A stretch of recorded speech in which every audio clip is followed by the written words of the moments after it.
예수님의 사랑으로 사랑하고 축복합니다. 4월 11일 아침 말씀과 함께 주님과 함께하는 기쁨찬 매일 묵상입니다. 오늘 말씀은 민수기 11장 16절에서 35절까지의 말씀입니다. 말씀을 통해서 하나님의 인도하심을 체험하시길 기대하며 시작하도록 하겠습니다. 모세의 기도에 하나님께서는 두 가지로 응답하십니다. 첫 번째는 70명의 장로를 세우시는 것입니다. 하나님께서는 지도자 중에 70명을 세워 함께 서게 합니다. 그리고 그들에게 하나님의 영으로 충만하게 합니다. 세우신 목적은 모세와 함께 백성의 짐을 담당하게 하시려고 세우신 것입니다. 하나님께서는 장막에서 나오지 않은 엘닷과 메닷에게도 하나님의 영으로 충만하게 하십니다. 여호수아는 장막 앞으로 나오지 않은 이들을 말리라고 모세에게 요청하지만 모세는 이들뿐만 아니라 모든 백성에게 하나님의 영을 부으사 모두 다 선지자가 되게 하시기를 원한다고 말합니다. 두 번째로 탐욕을 부리는 백성에게 고기를 부어주시는 하나님이십니다. 하나님께서는 한 달 동안 고기 냄새도 싫어할 정도로 고기를 먹게 하시겠다고 말씀하십니다. 어떻게 이 일이 가능하냐고 되묻는 모세에게 여호와의 손이 짧으냐?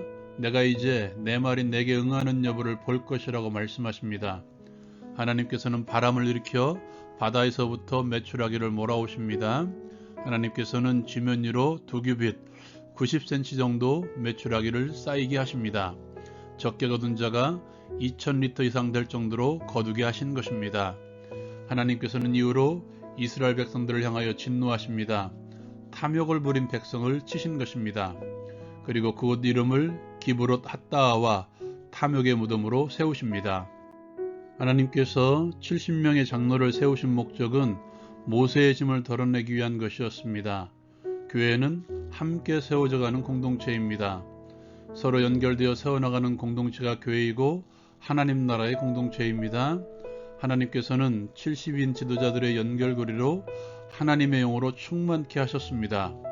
모세를 돕는 지도자로 세우기 위해서 하나님의 영으로 충만케 하신 것입니다. 이드로를 통해서 재판을 위한 천부장, 백부장들을 세울 때에도 능력의 기준을 하나님을 두려워하는 자들이라고 말합니다.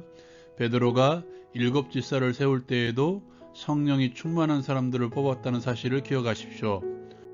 두 번째로 우리의 삶에서 누리는 풍요가 하나님께서 주신 축복이 아닐 수도 있음을 기억하십시오. 이스라엘 백성들은 다른 족속의 탐욕에 물들어 고기를 먹게 해달라고 욕심을 부립니다.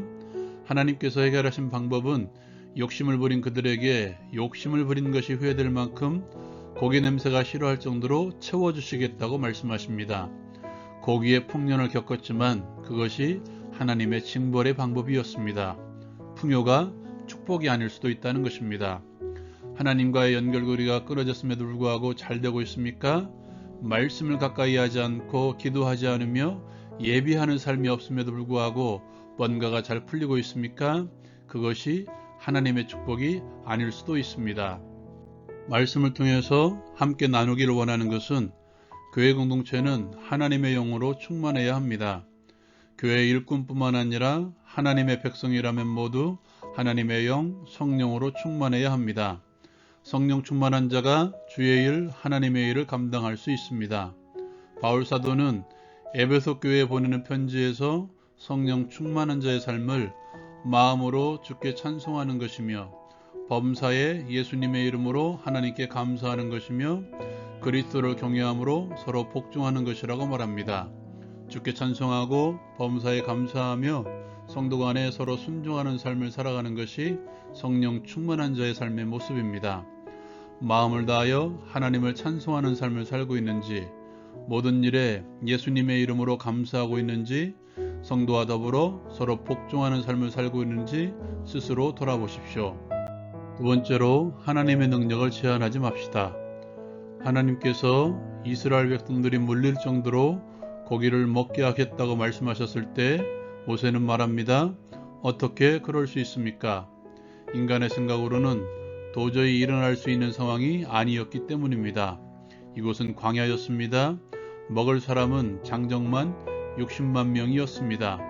하나님께서는 모세에게 여호와의 손이 짧으냐고 말씀하십니다. 손, 즉 하나님의 능력을 믿지 못하느냐고 말씀하고 있습니다. 오병이여, 말씀으로 천지를 창조하신 것 어떻게 남자를 알지 못하는 여자가 아이를 낳을 수 있습니까? 그런데 역사적으로 이 일들이 일어났습니다. 하나님의 말씀에 아멘하면 말씀이 응하는 여부를 볼 것입니다. 실제로 하나님께서는 바람을 일으키셔서 메추라기 떼를 몰아와 지면에서 90cm 정도 쌓일 때까지 몰아오셨습니다. 하나님의 말씀은 결코 빈손으로 돌아오지 않습니다. 말씀을 믿는 자들에게 말씀대로 채워주시는 하나님의 능력을 믿으십시오.